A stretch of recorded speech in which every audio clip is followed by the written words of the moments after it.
Hi friends, welcome to புகுந்த வீடு channel. நான் உங்கள் நிவேதா.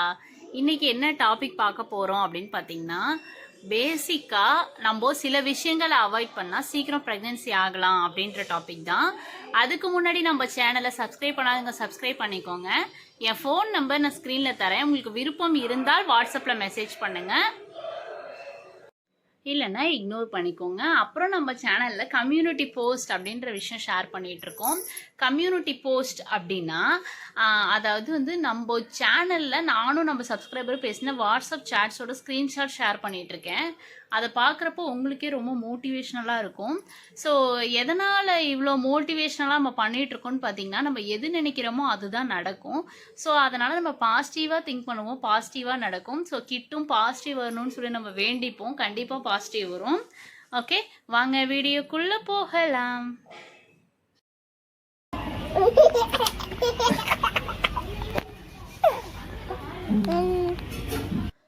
ஸோ ஃபஸ்ட்டு நீங்கள் அவாய்ட் பண்ண வேண்டியது ஒயிட் சுகர். ஸோ வெள்ளை சர்க்கரை முழுமையாக நீங்கள் அவாய்ட் பண்ணிக்கோங்க.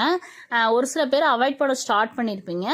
சில பேருக்கு சின்ன சின்ன விஷயங்களை நம்ம தவிர்க்க முடியாது. ஸோ அந்த ஒயிட் சர்க்கரை போட்டால் தான் நம்மளுக்கு ஒரு திருப்தியே கிடைக்கும். ஸோ இருந்தாலும் நீங்கள் உங்களை கொஞ்சம் மாற்றிக்கிறது ரொம்ப நல்லது. So white sugar full and full avoid பண்ணிடுங்க. ஃபஸ்ட்டு டிப்ஸ் அதுதான். நெக்ஸ்ட்டு பார்த்தீங்கன்னா, ஃபோலிக் ஆசிட் டேப்லெட்டு ப்ரிஃபர் பண்ணி வாங்கி வச்சுக்கோங்க. அதே போல் நீங்களாம் மெடிக்கலில் கேட்டு ஃபோலிக் ஆசிட் டேப்லெட் சாப்பிட்லாமா அப்படின்னு சொல்லி ஒரு சில பேர் கேட்குறீங்க. வேண்டாம், நீங்கள் ப்ரெக்னென்சி பிளான் பண்ணுறீங்க அப்படின்னு சொன்னீங்கனாலே டாக்டரே ப்ரிஃபர் பண்ணுவாங்க. ஸோ அந்த ப்ரிஸ்கிரிப்ஷனை வச்சு தயவு செஞ்சு மெடிக்கலில் வாங்குங்க.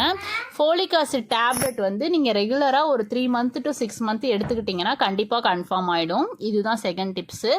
தேர்ட் டிப்ஸ் பார்த்தீங்கன்னா நீங்கள் ஜங்க் ஃபுட்ஸை ஃபுல் அண்ட் ஃபுல்லாக அவாய்ட் பண்ணிக்கோங்க. ஜங்க் ஃபுட்ஸ்னால் இன்க்ளூடிங் கடை ஃபுட்டை கூட நான் சேர்த்து சொல்கிறேன். இட்லி தோசை ஜங்க் ஃபுட்ஸ் இல்லை, ஆனால் அதை கூட நீங்கள் கடையில் வாங்கி சாப்பிடாதீங்க அப்படின்னு சொல்ல வரேன். ஸோ முழுமையாக கடையில் வாங்கி சாப்பிட்ற உணவுகளை எல்லாத்தையுமே தவிர்த்துடுங்க. லைக் பானிபூரி, ஐஸ்கிரீமு, ஸோ வேறு என்னென்ன பீஸா, பர்கரு, லைக் அது ரொம்ப ஜங்கு கண்டிப்பாக சாப்பிட மாட்டீங்க. அந்த கேஎஃப்சி சிக்கனு, ஸோ அந்த மாதிரி எதுவுமே வேண்டாம். சரி, ஒரு நேரம் நம்ம சமைக்கலை, நம்ம என்ன பண்ணுறதுனா கஞ்சியாக காய்ச்சி கூட வீட்டில் குடிங்க.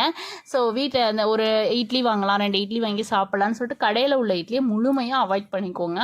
ஏன்னா சோடாப்பூ கண்டிப்பாக உங்களுக்கு ப்ரெக்னென்சி தரிக்கிறத அவாய்ட் பண்ணும். ஸோ சோடாப்பூ அவ்வளோ ஒரு கெடுதல். வீட்டில் மாவாட்டுறப்ப கூட சோடாப்பூ போட்டுறாதீங்க. ஸோ அதனால தான் நம்ம கடையில் இட்லி தோசையே சாப்பிட வேணான்னு சொல்கிறது. ஸோ நீங்கள் வீட்டில் எது போட்டுறாதீங்க. ஸோ இதுதான் தேர்டு டிப்ஸு. ஃபோர்த்து டிப்ஸ் பார்த்தீங்கன்னா, காலைல எந்திரிச்சோடனே நல்லா ஒரு சொம்பு தண்ணி குடிக்கணும். நல்லா குடிக்கணும், வெறும் வயிற்றில் குடிக்கணும், எதுவும் சாப்பிடாமல் குடிக்கணும். ஒரு அட்லீஸ்ட் வயிறு ஃபுல்லாக இருக்கிற அளவு, ஒரு சொம்பு குடிக்கலனாலும் வயிறு ஃபுல்லாக இருக்கிற அளவு குடிச்சிட்டு ரெஸ்ட் ரூம் போயிட்டு வாங்க. அது ரொம்ப ரொம்ப ரொம்ப ரொம்ப நல்லது. ஸோ இதுதான் ஃபோர்த்து டிப்ஸ், தண்ணி குடிக்கிறது. எந்த அளவு நல்லா தண்ணி குடிக்கிறீங்களோ அந்தளவு பாடி நல்லா ஹைட்ரேட் ஆகும். ஸோ ஹைட்ரேஷனாக வச்சுருந்தாலே ரொம்ப நல்லது. ஓகே, அடுத்தது இதுதான் ஃபோர்த்து டிப்ஸு. ஃபிஃப்த்து டிப்ஸ் பார்த்தீங்கன்னா ஒரு ஃப்ரூட்டு, ஒரு வெஜிடபிள் கண்டிப்பாக எடுத்துக்கோங்க ஒரு நாளைக்கு. ஸோ பொரியலோடு சேர்த்து சாப்பிடுங்கன்னு சொல்ல வரேன். ரைஸை கம்மி பண்ணிவிட்டு பொரியல் அதிகமாக சாப்பிடுங்க. இதுதான் ஃபிஃப்த்து டிப்ஸு. சிக்ஸ்த்து டிப்ஸு பார்த்தீங்கன்னா, ரைஸ் ப்ரௌன் ரைஸாக எடுத்திங்கன்னா ரொம்ப ரொம்ப ரொம்ப நல்லது. ஸோ ப்ரௌன் ரைஸ் நம்ம கடையில் விற்கும். ஸோ நம்ம ஒயிட் ரைஸே முடிஞ்ச அளவு அவாய்ட் பண்ணிக்கோங்க. ஒயிட் ரைஸே நம்மளுக்கு கார்போஹைட்ரேட் தான் அதிகமாக இருக்கும். ஸோ கார்போஹைட்ரேட் நம்ம பாடியில் இன்க்ரீஸாக இருக்கிறப்போ நீர்க்கட்டி பேஷண்ட்ஸ்க்கு ரொம்ப கஷ்டமாக இருக்கும். மேலும் மேலும் நீர்க்கட்டி உருவாகிட்டே இருக்கும். அதனால் கார்போஹைட்ரேட் கம்மியாக உள்ள உணவுகளை நீங்கள் எடுத்துக்கிறது ரொம்ப ரொம்ப நல்லது. அதே போல் ஒரு நாளைக்கு ஒரு முட்டை, ஒரு கொஞ்சம் வெஜிடபிள்ஸு, அடுத்தது பார்த்திங்கன்னா ஒரு ஃப்ரூட்டு, அப்புறம் நல்ல ஹைட்ரேஷன் ஆகிற அளவு வாட்டர். இதையே நீங்கள் கரெக்டாக மெயின்டைன் பண்ணாலே போதும். எக்ஸசைஸ் பார்த்திங்கன்னா, பட்டர்ஃப்ளை யோகா பண்ணிக்கோங்க. அடுத்தது நல்லா வாக்கிங் போங்க. எக்ஸசைஸ் ஜிம் போகிற மாதிரி இருந்தால் டேட் மிஸ் ஆனதுக்கப்புறம் ஜிம் போவேனா. எனக்கு தெரிஞ்ச ஆஃப்டர் ஓவலேஷனே போகாமல் அவாய்ட் பண்ணுறது பெஸ்ட்டு. ஸோ ஜிம் போகிறத விட நீங்கள் வீட்டிலையே ஸ்ட்ரென்தனிங் பண்ணிங்கன்னா அது ரொம்ப ரொம்ப பெஸ்ட்டு. ஸோ ஜிம்மு நான் பெஸ்ட் இல்லைன்னு சொல்ல வரல, ஆனால் ப்ரெக்னென்சி பீரியடில் ஜிம்மு போனால் அந்தளவு நம்மளுக்கு மிஸ்கரேஜ் ஆகிறதுக்கு வாய்ப்புகள் இருக்குது. அதனால் வீட்டிலே ஸ்ட்ரென்தனிங் பண்ணிக்கோங்க. இதுதான் 6th டிப்ஸு.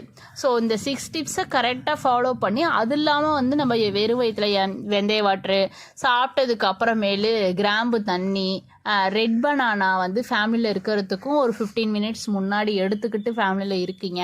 ஸோ இது எல்லாமே நம்ம அஸ்யூஷுவல் நம்ம டிப்ஸு சொல்லியிருக்கோம்ல, அதில் நீங்கள் ஃபாலோ பண்ணாலே வந்து உங்களுக்கு கன்ஃபார்ம் ஆகிடும்.